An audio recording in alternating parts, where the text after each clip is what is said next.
Saturday, March. Hi! Tomorrow Coffee. Nag-hot cafe latte nga ako dito sa Tomorrow Coffee dahil iwas muna tayo ng matcha. Nag-cold drinks naman si Maring Edwin. A few moments later.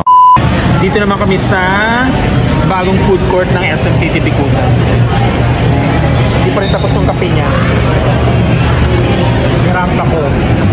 Pagkatapos naming magkape sa Tomorrow Coffee ay tumambay naman kami dito ni Maring Edwin sa bagong food court ng SM City Bicutan na matatagpuan sa New Building B. A few moments later. Pagkatapos ay nag-ikot-ikot uli kami sa loob ng SM City Bicutan. At pa-dinner time na nga. At nakita nga namin tong United Steak na kainan na matatagpuan lamang sa harap ng SM Hypermarket. At parehas nga naming in-order ni Maring Edwin itong beef steak nila na may kasamang fries at itlog.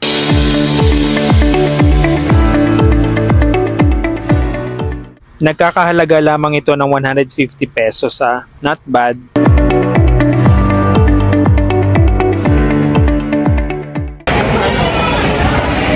Sulit na siya for 150 pesos.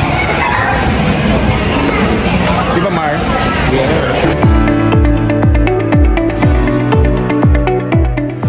See you later. I-enjoy lang namin ito. A few moments later. Silipin lang namin ni Maring Edwin yung bagong tennis court dito sa third level ng new wing ng SM City Bicutan. Ay pickleball court pala ito, akala ko tennis court. Open siya everyday from Monday to Sunday mula 10 AM hanggang 11 PM. Kailangan nyo lang magpa-reserve kung gusto nyo maglaro dito. Narito ang link.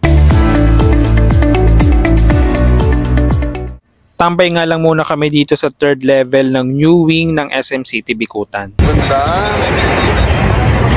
Tambay lang bago umuwi. A few moments later. Nandito naman kami sa Doña Soledad, Parañaque ni Maring Edwin. At magkakape daw kami dito sa buy one take one. Buy one take away coffee.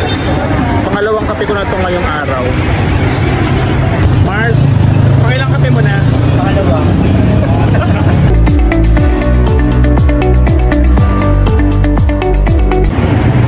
Sorry. Ako po kami sa tawag sa? Ito. Sa folding chair. Dala ni Maring Edwin. Sakyan niya. Sige na, good night, bye.